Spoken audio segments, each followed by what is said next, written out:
की सर्विसेज से भेजे, work from home, online conferences, virtual meetings, इनको हमें फिर से प्राथमिकता देनी है।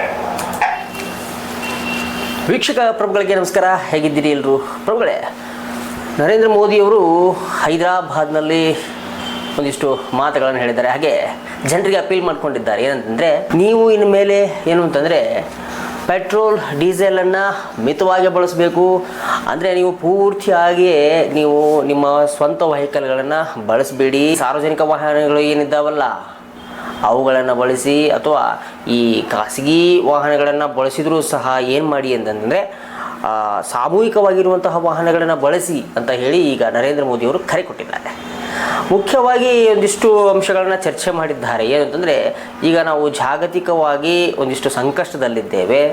ಈ ಮಧ್ಯಪ್ರಾಚ್ಯ ಯುದ್ಧಗಳೇನು ಶುರುವಾಗಿದೆಯಲ್ಲ, ಈ ಸದ್ಯಕ್ಕಂತೂ ಮುಗಿಯುವಂತಹ ಸಂದರ್ಭ ಅಥವಾ ಮುಗಿಯುವಂತಹ ಒಂದಿಷ್ಟು ಲಕ್ಷಣಗಳೇನು ಕಾಣ್ತಾ ಇಲ್ಲ. ನಾವು ಯಾವುದೇ ಸಂದರ್ಭದಲ್ಲಾದರೂ ಆರ್ಥಿಕ ಸಂಕಷ್ಟದಲ್ಲಿ ಸಿಲುಕೋಬಹುದು. ಹೀಗಾಗಿ ಮೋದಿಜಿ ಒಂದಿಷ್ಟು ಕರೆಗಳನ್ನು ಕೊಟ್ಟಿದ್ದಾರೆ ಅಥವಾ ಅಪೀಲನ್ನು ಮಾಡಿಕೊಂಡಿದ್ದಾರೆ ಅಂತ ಹೇಳ್ಬಹುದಾಗಿದೆ. ಇನ್ನು ನೀವು ಗೊಬ್ಬರವನ್ನು ಹೊಲಕ್ಕೆ ಬಳಸ್ತಾ ಇದ್ರಿ, ಅದನ್ನು ಸಹ ನಿಲ್ಲಿಸ್ಬಿಡಿ. ಇನ್ಮೇಲೆ ನೀವು ಆರ್ಗ್ಯಾನಿಕ್ ಆಗಿ ನಿಮ್ಮ ಬೆಳೆಗಳನ್ನು ಬೆಳೆದುಕೊಳ್ಳಿ. ಸಾಂಪ್ರದಾಯಿಕವಾಗಿ ನಾವೇನು ಬೆಳೆಯನ್ನು ಬೆಳೀತಾ ಇದ್ವಿ ಆ ಥರ ಮಾಡಿ ಈ ಗೊಬ್ಬರವನ್ನು ಹಾಕೋದನ್ನು ಬಿಡಿ ಅಂಥೇಳಿ ಒಂದು ಕರೆಯನ್ನು ಕೊಟ್ಟಿದ್ದಾರೆ. ದಿಢೀರಂತ ನಮ್ಮ ರೈತರು ಗೊಬ್ಬರವನ್ನು ಹಾಕೋದು ಬಿಡ್ತಾರ? ಬಹಳ ವಿಚಿತ್ರವಾಗಿದೆ. ಸೊ ಏನಾಗುತ್ತೆ ಅನ್ನುವಂಥದ್ದು ಗೊತ್ತಿಲ್ಲ. ಯಾಕಂತಂದರೆ ಎಲ್ಲೊಂದು ಕಡೆ ನರೇಂದ್ರ ಮೋದಿ ಹೇಳಿರುವಂತಹ ಮಾತುಗಳು ಇಂಥವಲ್ಲ, ಇವು ಸಾಧ್ಯನಾ ಅಂತ ಅನ್ನುವಂತಹ ಪ್ರಶ್ನೆಯೂ ಸಹ ಈಗ ವ್ಯಕ್ತವಾಗ್ತಾಯಿದೆ. ಮುಖ್ಯವಾಗಿ ಚಿನ್ನವನ್ನು 1 ವರ್ಷಗಳ ಕಾಲ ನೀವು ಕೊಳ್ಳಬೇಡಿ ಅಂತ ಹೇಳ್ತಿದ್ದಾರೆ. ನಮ್ಮ ಭಾರತ ದೇಶದಲ್ಲಿ ಮದುವೆ ಮುಂಜಿ ಇಂಥದ್ದು ಏನಾದರೂ ಇತ್ತಂದರೆ ಮುಖ್ಯವಾಗಿ ಚಿನ್ನ ಬೇಕು. ಆದರೆ ನರೇಂದ್ರ ಮೋದಿಯವರು 1 ವರ್ಷಗಳ ಕಾಲ ಚಿನ್ನವನ್ನು ಖರೀದಿ ಮಾಡಬೇಡಿ ಅಂತ ಹೇಳಿ ಸಲಹೆಯನ್ನು ಕೊಟ್ಟಿದ್ದಾರೆ. ಹಾಗೆ ಪೆಟ್ರೋಲ್ ಡೀಸೆಲ್ ಏನಿದೆಯಲ್ಲ, ಇದು ಮುಖ್ಯವಾಗಿ ಮುಗಿದು ಹೋಗುವಂತಹ ಒಂದು ಸಂಪನ್ಮೂಲ. ಆದ್ದರಿಂದ ಮಿತವಾಗಿ ಬಳಸಿ, ಅಥವಾ ನೀವು ಈಗ ಎಲೆಕ್ಟ್ರಿಕಲ್ ವಾಹನಗಳು ಬಂದಿದ್ದಾವೆ ಈಗ, ಸೊ ಅವುಗಳನ್ನು ಬಳಸಿ ಅಂತ ಹೇಳಿ ಒಂದು ಕರೆಯನ್ನು ಕೊಟ್ಟಿದ್ದಾರೆ. ಅನೇಕ ರೀತಿಯಾದಂತಹ ವಿಚಾರಗಳನ್ನು ದೇಶದ ಜನತೆಯ ಮುಂದಿಟ್ಟು ಒಂದಿಷ್ಟು ಮನವಿಯನ್ನು ಸಹ ಮಾಡಿಕೊಂಡಿದ್ದಾರೆ ನರೇಂದ್ರ ಮೋದಿಯವರು.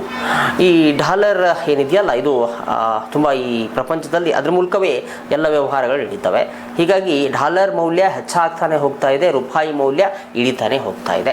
ಸೊ ಹೀಗಾಗಿ ನಮ್ಮ ರೂಪಾಯಿ ಮೌಲ್ಯ ಒಂದಿಷ್ಟು ಹೆಚ್ಚಾಗಬೇಕು ಅಂತಂದರೆ ನೀವು ಮತ್ತೆ ಮೊದಲನೇ ಥರ ಜೀವನ ನಡೆಸಬೇಕು. ಅಂದರೆ ಈ ಕೊರೋನಾದಲ್ಲಿ ಜೀವನ ಇತ್ತಲ್ಲ, ಆ ಥರ ನಡೆಸಬೇಕು ಅಂತ ಹೇಳಿದ್ದಾರೆ. ಅಂದರೆ ನೀವು ವರ್ಕ್ ಫ್ರಮ್ ಹೋಮ್ ಮಾಡಿ, ನಂತರ ಬೇರೆ ಬೇರೆ ಕೆಲಸಗಳಿಗೆ ನೀವು ಈ ಅನಾವಶ್ಯಕವಾಗಿ ಅಡ್ಡಾಡಬೇಡಿ ಅಂತ ಹೇಳ್ತಿದ್ದಾರೆ. ಅಂದರೆ ವಿದೇಶಗಳಿಗೆ ಏನಾದರೂ ನೀವು ಹೋಗೋದಿತ್ತಂತಂದರೆ ಕಡಿಮೆ ಮಾಡಿ, 1 ವರ್ಷ ಬಿಟ್ಟುಬಿಡಿ, ಆರಾಮಾಗಿ ಮನೆಯಲ್ಲಿ ಇದ್ಕೊಳ್ಳಿ, ಅಥವಾ ಬೇರೆ ಬೇರೆ ಪ್ರದೇಶಗಳಲ್ಲಿ ಏನಿದೆಯಲ್ಲ ಅಲ್ಲೆಲ್ಲ ಅಡ್ಡಾಡಿ. ಆದರೆ ಇವರು ಮುಖ್ಯವಾಗಿ ಹೇಳುವಂಥದ್ದು ಏನಂತಂದರೆ, ಹೆಚ್ಚಾಗಿ ಹೊರಗಡೆನೇ ಅಡ್ಡಾಡಬೇಡಿ.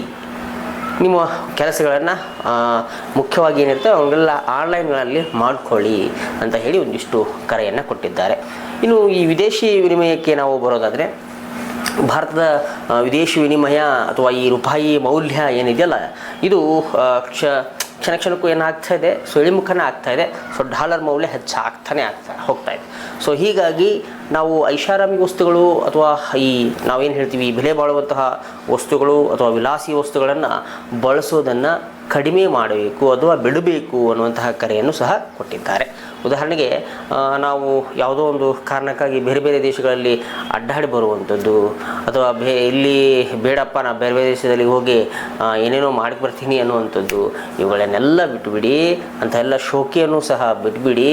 ನೀವು ಭಾರತದಲ್ಲಿ ಈ ಕರೋನಾ ಸಂದರ್ಭ ಏನಿತ್ತಲ್ಲ, ಆ ರೀತಿಯಾಗಿ ಜೀವನವನ್ನು 1 ವರ್ಷಗಳ ಕಾಲ ನಡೆಸಿ ಅಂತ ಹೇಳಿ ಕರೆಯನ್ನು ಕೊಟ್ಟಿದ್ದಾರೆ ನರೇಂದ್ರ ಮೋದಿಜಿಯವರು. ಸೊ ಮುನ್ಸೂಚನೆ ಏನಿತ್ತು ಅಥವಾ ಏನಿದೆ ಅನ್ನುವಂಥದ್ದು ಗೊತ್ತಿಲ್ಲ. ಯಾಕಂದರೆ ಈಗ ಸದ್ಯಕ್ಕೆ ಸೂಚನೆಯನ್ನು ಕೊಟ್ಟಿದ್ದಾರೆ. ಸೊ ಭಾರತ ಇನ್ನು ಮುಂದೆ ಯಾವ ರೀತಿ ಇರಲಿದೆ ಅನ್ನುವಂಥದ್ದು ಸೂಚನೆಯನ್ನು ಕೊಡಬೇಕಾಗಿತ್ತು ಈ ಮೊದಲು, ಆದರೆ ಸದ್ಯಕ್ಕೆ ಈಗ ಕೊಟ್ಟಿದ್ದಾರೆ. ಇನ್ನು ಪೆಟ್ರೋಲ್ ಡೀಸೆಲ್ ಗ್ಯಾಸ್ಗೆ ಸಂಬಂಧಪಟ್ಟಂತೆ ಈ ಹಿಂದೆಯೇ ಒಂದಿಷ್ಟು ಅಪಸ್ವರಗಳು ಕೇಳಿ ಬಂದಿದ್ವು. ದಿಢೀರಂಥ ಗ್ಯಾಸ್ಗಳು ಬಂದಾಗಿದ್ವು ಅಂದರೆ ಸರಿಯಾದ ರೀತಿಯಂತಹ ಸಿಗದೆ ಹೋಗುದು. ಇನ್ನು ಪೆಟ್ರೋಲ್ ಬಂಕಲ್ಲಿ ನಾನು ಹೇಳೋದಾಗಿದ್ದರೆ ಮೊನ್ನೆ ನಮ್ಮ ಸಮೀಪ ಇರುವಂತಹ ಒಂದು ಪೆಟ್ರೋಲ್ ಬಂಕ್ಗೆ ಹೋದಾಗ ಅಲ್ಲಿ ಒಂದು ದೃಶ್ಯವನ್ನು ನೋಡಿದೆ. ಏನಂತಂದರೆ ಒಂದು ಕ್ಯಾನ್ ಮುಖಾಂತರ ಒಬ್ಬ ವ್ಯಕ್ತಿ ಪೆಟ್ರೋಲನ್ನು ಹಾಕ್ಸ್ಕೊಳಕ್ಕೆ ಬಂದಿದ್ದ. ಆದರೆ ಅಲ್ಲಿರ್ತಕ್ಕಂತಹ ಕೆಲಸ ಮಾಡುವಂತಹ ವ್ಯಕ್ತಿ ಹೇಳಿದರು, ನಾವು ಕ್ಯಾನ್ಗೆ ತುಂಬಿಸಲ್ಲ, ಸ್ಟ್ರಿಕ್ಟಾಗಿ ಆರ್ಡರ್ ಆಗಿದೆ ಅಂತ ಹೇಳಿ, ಅಥವಾ ಸ್ಟ್ರಿಕ್ಟಾಗಿ ಹೇಳಿಕೆ ಆಗಿದೆ ಅಂತ ಹೇಳಿ. ಸೊ ಆಮೇಲೆ ಇನ್ನೊಂದು ಮಾಹಿತಿಯನ್ನು ಹೇಳಿದರು, ಇಲ್ಲ ನಮಗೆ ಇನ್ನೊಂದು ಮಾಹಿತಿ ಇದೆ, ಸೊ ಡೀಸೆಲ್ ಪೆಟ್ರೋಲು ಒಂದಿಷ್ಟು ಕಡಿಮೆ ಬರುತ್ತೆ, ಹೀಗಾಗಿ ನಾವು ಸರಿಯಾಗಿ ಎಲ್ಲರಿಗೂ ಮುಟ್ಟಬೇಕಲ್ಲ, ಆ ರೀತಿಯಾಗಿ ನಾವು ನೋಡ್ಕೊಳ್ತಾ ಇದ್ದೀವಿ, ಹೀಗಾಗಿ ಒಂದಿಷ್ಟು ಸ್ಟ್ರಿಕ್ಟಾಗಿ ಆರ್ಡರ್ ಇದೆ ಅಂತ ಹೇಳಿದರು. ಸೊ ಇವನ್ನೆಲ್ಲ ನೋಡ್ತಾ ಇದ್ದು ಹೋದಾಗ ಎಲ್ಲೋ ಒಂದು ಕಡೆ ನಮಗೆ ಒಂದು ಆರ್ಥಿಕ ಸಂಕಷ್ಟ ಅಥವಾ ಇನ್ನೊಂದು ಮತ್ತೊಂದು ಏನೋ ಬರುವಂತಹ ನಿಟ್ಟಿನಲ್ಲಿದೆ. ಸೊ ಹೀಗಾಗಿ ಭಾರತದಲ್ಲಿ ನರೇಂದ್ರ ಮೋದಿಜಿಯವರು ಜನರಿಗೆ ಇವುಗಳನ್ನೆಲ್ಲ ಉದ್ದೇಶಿಸಿ ಮಾತುಗಳನ್ನು ಹೇಳಿದ್ದಾರೆ. ಸೊ ಏನಾಗುತ್ತೆ ಅನ್ನೋದನ್ನು ಕಾದು ನೋಡಬೇಕಾಗಿದೆ. ಯಾಕಂತಂದರೆ ಈಗ ಆಲ್ರೆಡಿ ಗ್ಯಾಸ್ ಬಗ್ಗೆ ಅನೇಕ ಗುಮಾಣಿ ಎದ್ದಿತ್ತು ಜನರಲ್ಲಿ, ದೊಡ್ಡ ಕ್ಯೂವೇ ಬಂದು ನಿಂತಿತ್ತು ಗ್ಯಾಸ್ ಈ ಅಂಗಡಿಗಳ ಮುಂದೆ. ಸೊ ಹೀಗಾಗಿ ಎಲ್ಲೊಂದು ಕಡೆ ಮತ್ತು ಜನ ಒಲೆಯನ್ನು ಹಚ್ಚೋಕ್ಕೆ ಶುರು ಮಾಡಿದರು. ಅನೇಕ ಹೋಟೆಲ್ಗಳು ಬಂದಾಗುವಂತಹ ಸ್ಥಿತಿ ಸಹ ತಲುಪಿತ್ತು. ಮತ್ತು ಸಾಂಪ್ರದಾಯಿಕವಾಗಿ ಒಲೆಗಳನ್ನು ಆರಂಭ ಮಾಡಿದ್ರು ಹಚ್ಚೋಕ್ಕೆ. ಇನ್ನು ಬೇರೆ ಬೇರೆ ರೀತಿಯಾದಂತಹ ದೊಡ್ಡ ದೊಡ್ಡ ಹೋಟೆಲ್ಗಳು ಸಹ ಬಂದಾಗಿದ್ವು. ಮತ್ತು ನೋಡ್ತಾ ಇದ್ದರೆ ನಮ್ಮ ಭಾರತ ಮತ್ತು ಎಲ್ಲೊಂದು ಕಡೆ ಹಿಂದೆ ಹೋಗ್ತಾರೆ ಇದೇನು ಅಂತ ಅನ್ನಿಸ್ತಾ ಇದೆ. ಯಾಕೆಂತಂದರೆ ಇವುಗಳೆಲ್ಲ ಹೇಳಿ ಕೇಳಿ ಬರೋದಿಲ್ಲ, ಆದರೆ ಮುನ್ನೆಚ್ಚರಿಕೆ ಇರಬೇಕಾಗಿತ್ತು. ಆದರೆ ಆ ಒಂದು ನಿಟ್ಟಿನಲ್ಲಿ ಸಹ ಒಂದಿಷ್ಟು ಚರ್ಚೆಗಳು ನಡೀತಾ ಇವೆ. ಸೊ ನೋಡೋಣ ಅಪ್ಡೇಟ್ಸ್ ಏನು ಬರುತ್ತೆ ಅನ್ನುವಂಥದ್ದನ್ನು. ಸೊ ಪ್ರತಿಯೊಂದು ಅಪ್ಡೇಟ್ಸ್ನ ಕೊಡುವಂತಹ ಕೆಲಸಕ್ಕೆ ನಮ್ಮ KTTV ಮುಂದಾಗುತ್ತೆ. ನೋಡೋಣ ಏನೇನು ನಿಮಗೆ ಅನಿಸುತ್ತೆ ವೀಕ್ಷಕ ಪ್ರಭುಗಳೇ, ಒಂದು ಕಮೆಂಟ್ ಮಾಡಿ. ಮತ್ತೊಂದು ವಿಭಿನ್ನವಾಗಿರುವಂಥ ಸ್ಟೋರಿ ಅಂತ ಮತ್ತೆ